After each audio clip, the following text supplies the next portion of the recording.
మానస సరోవర్ యాత్ర ప్లాన్ చేస్తున్నారా? నమ్మకంగా సేఫ్ గా మీ కలల మానస సరోవర్ యాత్రని ట్రావెల్ టర్న్స్ తో నిజం చేసుకోండి. మరిన్ని వివరాలకు ఈ నెంబర్కు కాల్ చేయండి.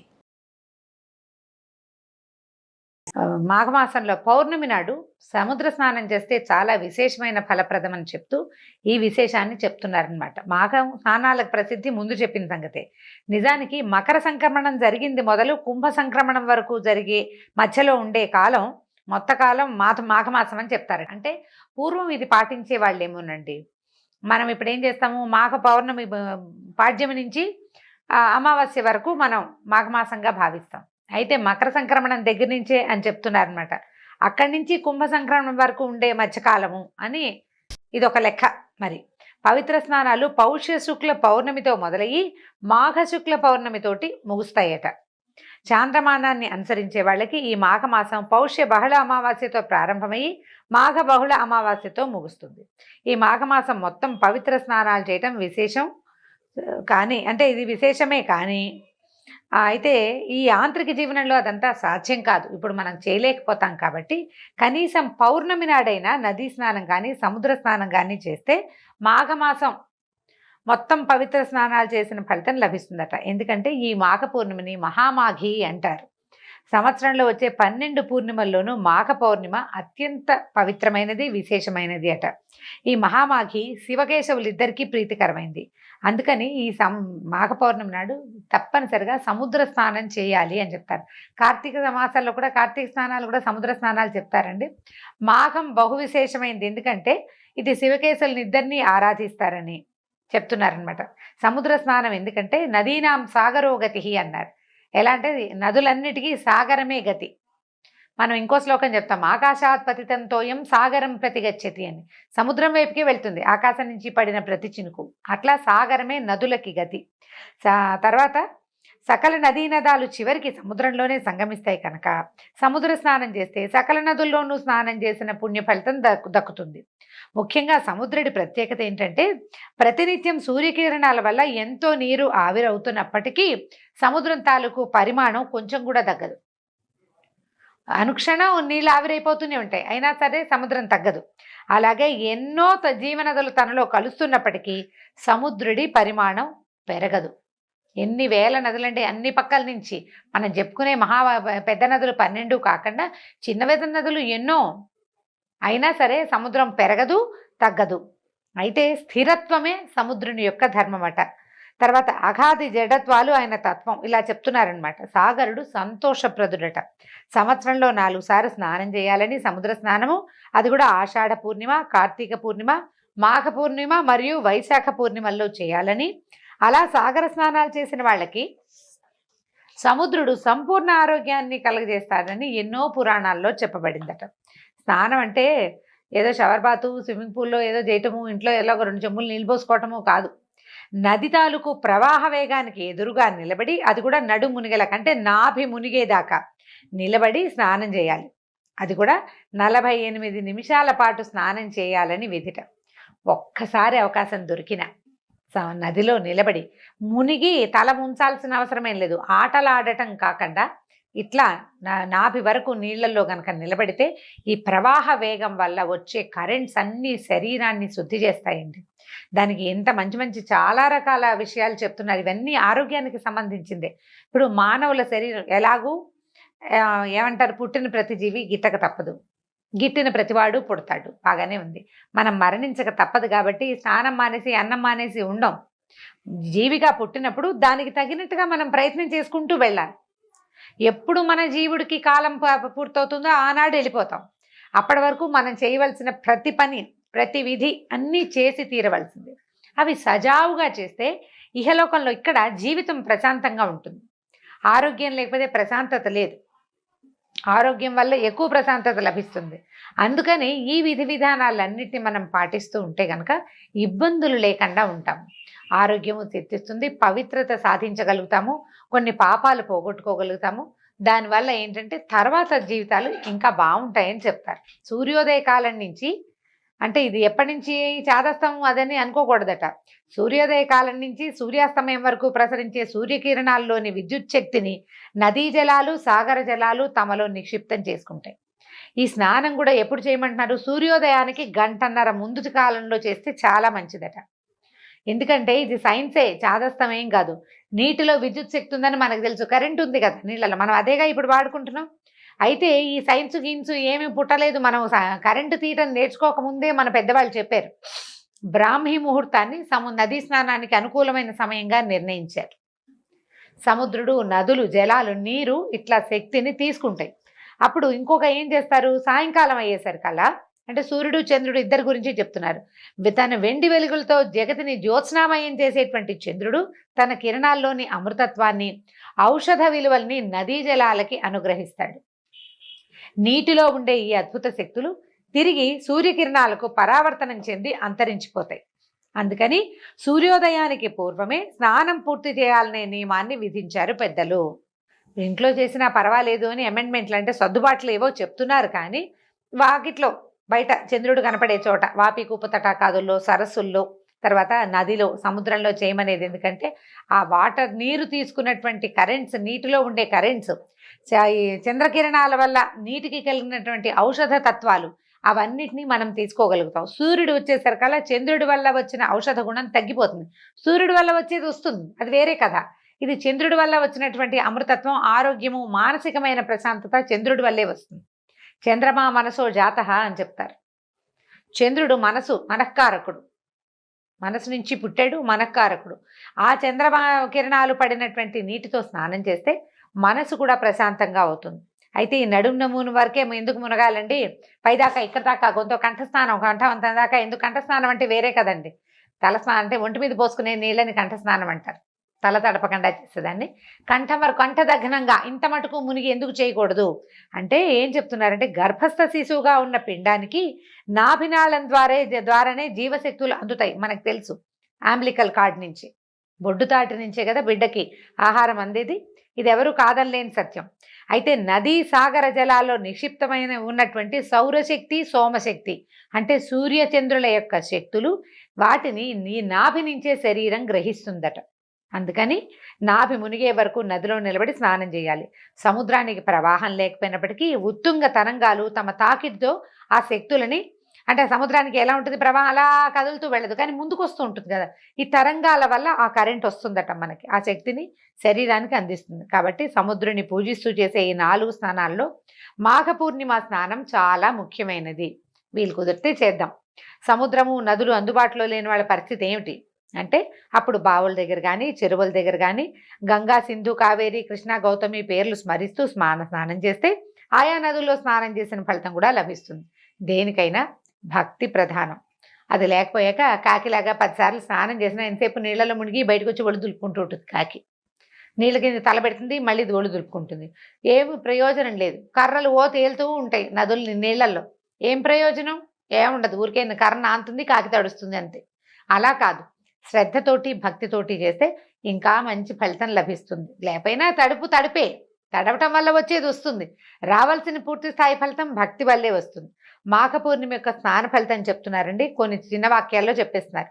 ఇంట్లోనే వేడి నీళ్ళు స్నానం చేస్తే మాఘంలో 6 సంవత్సరాలు శుభ్రంగా స్నానం చేసిన ఫలితం ఆ నెల రోజుల్లోనే లభిస్తుందట. బావి నీళ్ళతో స్నానం చేస్తే 12 సంవత్సరాల పుణ్యస్నాన ఫలితం వస్తుంది.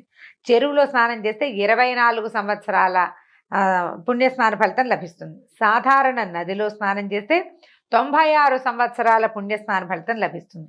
పుణ్య నదీ జలాలలో స్నానం చేస్తే 9600 సంవత్సరాల పుణ్యస్నాన ఫలితం లభిస్తుంది. ఇది కాకుండా నదీ సంగమ స్థానాలు ఉంటాయి కదా, నదులు సంగమించేవి, నదులు సముద్రంతో సంగమించేవి.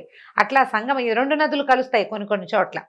అలాంటి చోట స్నానం చేస్తే 38,400 సంవత్సరాల పుణ్యస్నాన ఫలితం లభిస్తుందట. గంగా నదిలో స్నానం చేస్తే 3,84,00,000 సంవత్సరాల పుణ్యస్నాన ఫలితం ఉంటుంది.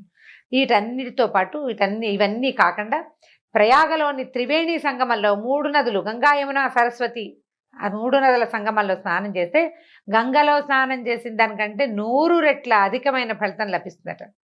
సముద్ర స్నానం చేస్తే వచ్చే పుణ్య ఫలితానికి చెప్పడానికి మాటలు లేవట. అంత పుణ్యం వస్తుంది, అంత అమోఘమైన ఫలం ప్రసాదిస్తుంది సముద్ర స్నానం. ఈ మాఘమాసం మొత్తం పవిత్ర స్నానాలు చేయడానికి వీలు కుదరకపోతే చివరి 3 రోజులైనా స్నానం చేసి పవిత్ర స్నానాన్ని చేస్తే మంచి ఫలితాన్ని పొందొచ్చు. ఈ చివరి 3 రోజుల స్నానాల్ని అంటే పౌర్ణమి, త్రయోదశి, చతుర్దశి, పౌర్ణమి కాదు అమావాస్య, చతుర్దశి, త్రయోదశి అన్నమాట. పౌర్ణమి వెళ్ళిపోయిన తర్వాత చివరి రోజులు ఇంకా 3 రోజుల్లో నెల ముగిసిపోతుంది అనగా చేస్తే అంత్య పుష్కరిణి స్నానం అంటారట దీన్ని. అప్పుడు ఆ ఫలితం లభిస్తుంది. సాధారణ స్నానం శరీర మలినాల్ని పోగొడితే మాఘమాసం మనసులోని మాలిన్యాన్ని పోగొట్టి మాధవుని సన్నిధికి చేర్చే స్నానంగా పరిణమిస్తుంది. అయితే దేవుణ్ణి భగవంతుడిని చదువుకోవాలి, నిశ్శబ్దంగా మౌనంగా స్నానం చేయాలి, కబుర్లు చెప్పుకోకూడదట. కబుర్లు చెప్పుకోకూడదు. నదికి వెళ్ళి కేరింతలు కొడుతూ ఆటలాడుతూ ఒకళ్ళ మీద ఒకళ్ళు నీళ్లు చల్లుకుంటూ అలా చేయకూడదు, ఆడకూడదు. తర్వాత స్నానం అయిన తర్వాత ఆ సూర్యుడికి అర్ఘ్యప్రదానం చేయాలి, దండం పెట్టుకోవాలి. ఏం చెప్తామంటే, ఓ పరంజ్యోతి స్వరూపుడా నాయన ప్రత్యక్ష నారాయణమూర్తి, నీ తేజస్తోటి నా పాపాలన్నీ 1000 తునాతునకలై ప్రక్కలైపోయి ఈ నీళ్లలోనే పడి నశించిపోవాలి. నాలో ఉన్న అనారోగ్యం, శారీరక మానసిక అనారోగ్యాలు కూడా నశించిపోవాలని సూర్యుడికి అర్ఘ్యం ఇస్తూ దండం పెట్టుకోమంటున్నారు. దీని తర్వాత పితృదర్పణాది నిత్యకర్మలుంటే పూర్తి చేసుకుని ఇష్టదైవాన్ని ఆరాధించాలి, దాన ధర్మం చేయాలి. వస్త్రాలు, కంబళి అంటే దుప్పటి, పాదరక్షలు, గొడుగు, తైలము, నెయ్యి, తిలపూర్ణ ఘటము, నువ్వులతో నింపినటువంటి పాత్ర, బంగారము, అన్నము మొదలైనవి దానం చేస్తే మహాపుణ్య ఫలితం లభిస్తుందట. చేయగలిగే సామర్థ్యం ఉన్నవాళ్ళు గనక అవకాశం ఉంటే నేతితో తిలహోమం చేస్తే మరింత పుణ్యం వస్తుందట. మామూలుగా తిలలు చాలా మంచివి, కానీ ఏమంటే నువ్వులు ముట్టుకోకూడదని అలా అనుమానాలు ఉంటాయండి. శనివారం ముట్టుకోకూడదు, శుక్రవారం ముట్టుకోకూడదు, చాలా ఉంటాయి. సాక్షాత్తు శనేశ్వర స్వరూపం అని అదని భావిస్తాం. అలా అది చాలా తప్పట. విష్ణుమూర్తి యొక్క స్వేద బిందువులే తిలలట. తిల ఎట్లా జన్మించిందంటే విష్ణుమూర్తి యొక్క స్వేద బిందువు నుంచి జన్మించిందట. సాక్షాత్ విష్ణు రూపాలు, ఈశ్వర ప్రతీకాలు. అందుకని శివుడికి ఏం చేస్తారు, ఏకాదశి రుద్రాభిషేకం చేసేటప్పుడు తిలలతోటి అభిషేకం చేస్తారు. ఒక అభిషేకం తిలలతోటి చేస్తారు.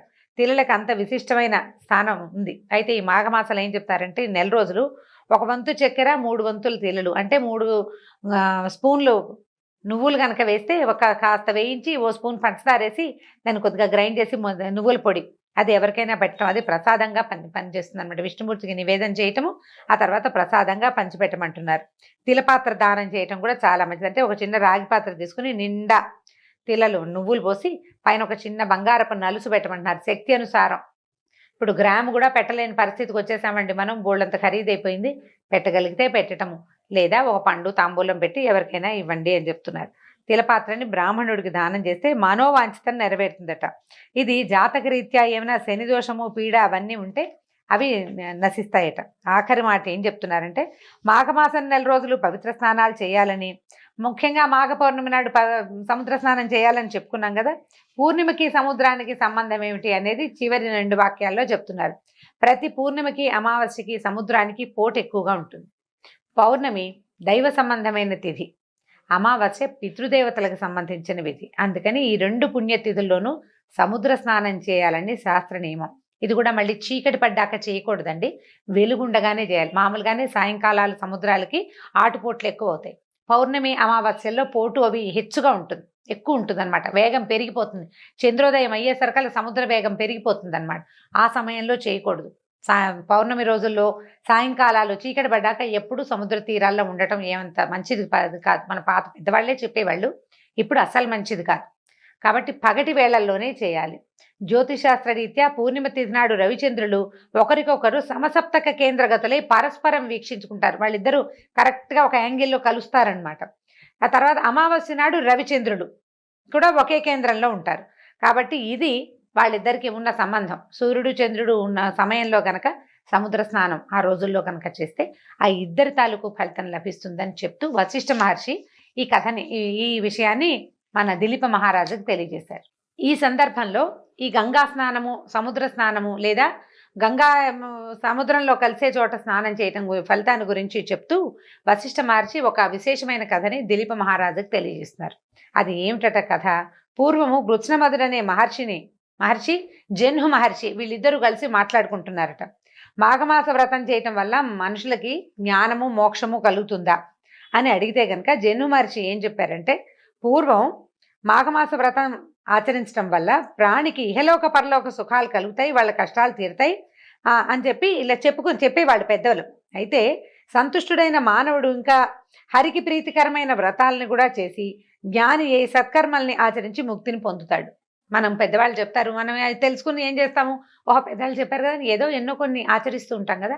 అలా ఆచరించినటువంటి ఒక బ్రాహ్మణుని కథ చెప్తాను చూడమన్నాడు. ఏంటట, పూర్వం గంగా తీరంలో ఒక బ్రాహ్మడు ఉండేవాట. ఆయన వేదాంగాలు చదువుకున్నాడు, ఉత్తమశీలుడు, ఆచారవంతుడు, బహుబుద్ధిమంతుడు, నీతి, దయ, జ్ఞానము, ఇంద్రియ జయము అన్నీ ఉన్నాయి ఆయనకి. ఈయనకి చక్కగా ఉత్తమురాలైన ఒక భార్యమణి కూడా ఉంది. కానీ సంతానం లేదు చాలా సంవత్సరాల కాలం పాటు. అయ్యేసరికల్లా ఏ లోటు లేదు, కానీ ఇక పిల్లలు లేకపోతే ఎట్లాగా, అందుకని ఏం చేశాడంటే, గుణవంతుడైన ఒక్క పుత్రుడు కలిగినా చాలు, మనకు పిల్లలు కలగలేదని ఆవిడ చాలా విచారపడుతూ ఉండేదట. మన వంశం ముందుకెళ్ళదా అని ఆయన దిగులు పడేవాడు. ఇక నేను అమ్మ అని పిలిపించుకోలేనా అని తల్లి బాధపడుతూ ఉండేది, ఆవిడ కూడా, ఆయన భార్య కూడా. అయితే ఏమనుకున్నారంటే, ఒకళ్ళతో ఒకళ్ళు మాట్లాడుకుంటూ ఆవిడంది, ఎవరైనా పెద్దవాళ్ళని అడుగుదాము, సంతానం కలగటానికి ఏదైనా ఒక సలహా తీసుకుని చేస్తే బాగుంటుంది అనేసరికల్లా, సరే బాగా ఆలోచించుకుని వీళ్ళు ఏం చేశారంటే, శ్రీమన్నారాయణమూర్తిని గురించి తపస్సు చేద్దామని భావించారు. పూర్వము మృకండ మహర్షి విష్ణుమూర్తిని అంటే ప్రార్థన చేసే కదా సంతానాన్ని పొందాడు. సంతానాన్ని ఎట్లా పొందాడు? విష్ణుమూర్తిని కాబట్టి ప్రార్థన చేశాడు, ఆయన ప్రార్థనకే ఆయనకి సంతానం కలిగింది. తర్వాత ఆ పిల్లవాడు మార్కండేయుడు అయ్యాడు, చిరంజీవి అయిపోయాడు కదా. కాబట్టి ఈ అవకాశాన్ని చూసుకుని మనం కూడా ఏదైనా తపస్సు చేద్దామని భావించారట. బ్రాహ్మడు అష్టాక్షరి జపం చేస్తూ విష్ణుమూర్తిని మనసులోనే నిలుపుని తీవ్రమైన తపస్సు చేశాడు. కొంతకాలానికి స్వామి ప్రత్యక్షమయ్యాట. చక్కగా వనమాలను ధరించి, శంఖచక్రాదులు ధరించి, మెడలో వనమాల, శంఖచక్రాలు ధరించి చతుర్భుజుడైన మహావిష్ణువు ఇతని ముందు ప్రత్యక్షమయ్యాట. ఈయన ఎలా ఉన్నాడంటే, మకర కుండలాలతోటి ధగధగాయమానంగా ఉన్నాడు. మా స్వామి మహాసౌందర్యవంతంగా ఉన్నాడు. అయితే లక్ష్మీ సమేతుడై గరుడారూఢుడై ఇక్కడికి వచ్చాడట. వచ్చినా సరే ఆయన తపస్సులో మునిగిపోయాడు. విష్ణుమూర్తి వచ్చి నుంచున్నా ఒళ్ళు తెలియటం లేదు ఆయనకి. అప్పుడు ఆయన నవ్వుతూ, విప్రా, నేను నీకు వరాన్ని వేయడానికి వచ్చాను, లేచి కళ్ళు తెరువు, నీకేం వరం కావాలో కోరుకోమన్నాడు. అప్పుడు ఈయన, అయ్యా నాకు ఒళ్ళు తెలియటం లేదు అని చెప్పాడనమాట. అప్పుడు భగవంతుడు ఏమనుకున్నాడంటే, నా కోసం తపస్సు చేశాడు, నేను రాగానే రెడీగా వరం అడిగేసేయాలి, అది కావాలి ఇది కావాలని అడగాలి. అయినా కూడా నిశ్చల చిత్తుడుగా ఉన్నాడు. భగవంతుడి దర్శనం అయినా కూడా ఇంకా ధ్యానంలోనే మునిగి ఉన్న ఈ బ్రాహ్మణుడికి అతను ఏది అనుకుంటే అది ఆ కోరిక తీర్చాలని భావించాడట. భావించి అతన్ని మనసు మరిలేటట్టుగా చేశాడనమాట. మనసు మరిలిపోయేటట్టుగా అతన్ని మాయలోంచి బయటపడేశాడు. ఈ భగవంతుడిని సాక్షాత్కరించినటువంటి విష్ణుమూర్తిని చూసేసరికి ఆ బ్రాహ్మణుడు ఎన్నో స్తోత్రాలు చేశాడు, ఎన్ని శ్లోకాలో చేశాడు, ప్రదక్షిణాలు చేశాడు, ప్రదక్షిణ నమస్కారం చేశాడు, పాదాలు పట్టి వదల్లేదు. స్వామి, ఇంత సులువుగా ప్రత్యక్షం అవుతావని అనుకోలేదు అని చాలా పరిపరి విధాలా ప్రార్థించాడు. ప్రార్థించాక ఆయన అడిగాడనమాట, నాయన ఏమిటి నీకు ఏం కోరికుంది, నీకే కావాలి అని అడిగేసరికల్లా ఆయన ఏం అడిగానంటే, నాకు నీ పాదాల మీద నిశ్చలమైన భక్తి, విష్ణుమూర్తి మీద భక్తి కావాలి. విష్ణుమూర్తి పాదాలని అటు ఇటు పోకూడదు, నా దృష్టి వేరే ఇతర దైవాల వైపు వెళ్ళొద్దు. భగవంతుని పట్ల భక్తి నీవు మొదటిది. తర్వాత ఏమో ఇహలోకంలో పరలోకంలో కూడా సద్గతికి కారణమైన పుత్ర సంతానాన్ని ఇచ్చి నాకు ముక్తిని ప్రసాదించు. నాకు గనక సంతానం కలకపోతే నాతో పాటు నా పితృదేవతలు కూడా మలమల మాడిపోతారు, అన్నోదకాలకి ఉండవు, నాకు అన్నోదకాలు ఉండవు, పితృదేవతలకి ఉదకాలు ఉండవు అని అడిగాడు. అడిగేసరికల్లా ఈయన ఏమన్నాడు, నువ్వు కోరినట్లే వరం ఇచ్చాను, నువ్వు చేసిన స్తోత్రం ఎవరైతే చదువుతారో వాళ్ళకు కూడా నీకు ఇచ్చిన వరము వాళ్ళకు కూడా ఇచ్చినట్టే అంత చక్కటి స్తోత్రం చేసావని ఆయన మెచ్చుకున్నాడు. అష్టోత్తర శతనామాలు చెప్పాడట బ్రాహ్మడు. సరే చెప్పి విష్ణుమూర్తి అంతర్ధానం అయిపోయాడు. ఈయన చాలాగా, అమ్మయ్య పోగొట్టుకున్న సొమ్ము దొరికిన వాడికి వచ్చినంత సంతోషం వచ్చిందట బ్రాహ్మడికి. ఇక్కడి నుంచి ఈ తపోభూమి నుంచి గబగబా ఇంటికి వెళ్ళిపోయాడు. కొంతకాలానికి ఆయన భార్య గర్భవతి అయింది. ఒక కుమారుడు కన్నాడు, పుట్టాడు. ఎంత చక్కటి వాడోట. పిల్లాడు ఎక్కువగా ఏడ్చేవాడు కూడా కాదు, బహుబుద్ధిమంతుడైన పిల్లవాడు. కాస్తంత 2 ఏళ్ళు 2వ ఏడు వచ్చింది, సంవత్సరం నిండి 2వ ఏడు వస్తే ఒకనాడు నారద మహర్షి వీళ్ళ ఇంటికి వచ్చారట. అయితే ఈ పిల్లాడు కొంచెం అప్పుడే తప్పటడుగులు వేస్తున్నాడు, కొద్దిగా అత్త తాత అంటున్నాడు. నారద మహర్షి పాదాలకు నమస్కారం చేసేసరికి ఆయన పిల్లాడిని ఇట్లా దగ్గరికి తీసుకుని, వీడు ఆయుర్దాయం 12 ఏళ్ళేరా నాయన అని చెప్పాడట. పిల్లాడు 12 ఏళ్ళే బతుకుతాడని చెప్పేసరికి నిర్ఘాంతపోయారు బ్రాహ్మడు భార్య. లేక పుట్టిన పిల్లాడు విష్ణుమూర్తిని ప్రార్థించి తపస్సు చేస్తే ఆయనంతటా ఆయన వరం ఇచ్చాడు. నీ మనసులో ఏదుందో అది నీకు ఇచ్చేస్తానన్నాడు. ఆ ఇచ్చేసిన వరం అల్పాయుష్కుడైన కొడుకైపోయాడే అని ఎంతో ఏడ్చారు. చాలా దుఃఖం. అన్నం సహించేది కాదట. ఎప్పుడూ విచారమగ్నులుగా ఉండేవాళ్ళు. అయితే కొన్నాళ్ళకి ఏమనిపించిందంటే, నేను ఇంత తపస్సు చేసి పిల్లాన్ని పొందితే చివరికి వీడు ఇలాగే ఉంటాడు, విద్యాభ్యాసం చదువు కూడా పూర్తవదు. 8 ఏళ్లకు ఒడుగు చేసి చదువుకు పంపిస్తాము, చదువు ఎక్కడ పూర్తవుతుంది, 12 ఏళ్ళకి అవ్వదు కదా, విద్య కూడా పూర్తి కాకుండా వివాహం కూడా కాకుండా ఇంత చిన్న పిల్లాడే మరణిస్తాడు అనేసరికల్లా అసలు నేను దీన్ని తట్టుకోలేకపోతున్నానని భార్య అంటూనే ఉంది, ఆయనకి అనిపిస్తోంది అనమాట. సరే ఏమనుకున్నారంటే భార్యని ఓదార్చాడు ఆయన, నువ్వు ఉండు, ఇప్పుడు ఈ సమస్య ఎందుకు వచ్చిందో మనం తెలుసుకోవాలి. విష్ణుమూర్తి ఇచ్చిన వరాన్ని నారద మహర్షి వచ్చి కాదని ఎలా చెప్తాడు? కాబట్టి మళ్ళీ ఏం చేద్దామంటే ఎవరైనా సరే పుట్టాక మరణించక తప్పదు, ఇవాళ కాకపోతే రేపు. కానీ ఇలా అల్పాయుష్కుడైన కుమారుణ్ణి భగవంతుడు నాకు ఎందుకు ప్రసాదించాడో మనకు తెలియాల్సిందే. కాబట్టి నేను మళ్ళీ విష్ణుమూర్తి కోసం తపస్సు చేస్తాను, నువ్వు పిల్లాన్ని పెట్టుకుని జాగ్రత్తగా ఉండు. 12 ఏళ్లకి మృత్యు అన్నారు, అప్పటిదాకా ఏం భయం లేదు, నువ్వు పిల్లాడితోటి ఉండమని కొంతమంది శిష్యుల్ని ఆమెకు తోడుగా ఇంట్లో నియమించి ఈయన మళ్ళీ గంగా తీరానికి చేరిపోయాడట. గంగా తీరానికి చేరి అక్కడ నియమనిష్టలతోటి విష్ణుమూర్తిని సర్వోపచారాలతోటి అర్చించి అష్టాక్షరి మంత్రాన్ని జపించడం మొదలుపెట్టాడు. ఇక ఎంత కాలమో తపస్సు చేసేట. మొదట చేసిన దానికంటే రెండోసారి తపస్సు ఇంకా ఎక్కువ చేశాడు. అయితే అతనికి విష్ణుమూర్తి ప్రత్యక్షమయ్యాడు. ప్రత్యక్షమైన విష్ణుమూర్తి ఏ రకంగా ఈ బ్రాహ్మణ్ణి ఆదుకున్నాడో రేపటి భాగంలో విందాం. అయితే రేపు పౌర్ణమి కాబట్టి పౌర్ణిమా స్నాన విధిని విని ఉన్నారు. వీలైనంత మటుకు, కుదిరినంత మటుకు ఎవరు ఎలా చేయగలిగితే అట్లా పౌర్ణమి వ్రతాన్ని పూర్తి చేసుకోండి. నమస్కారం.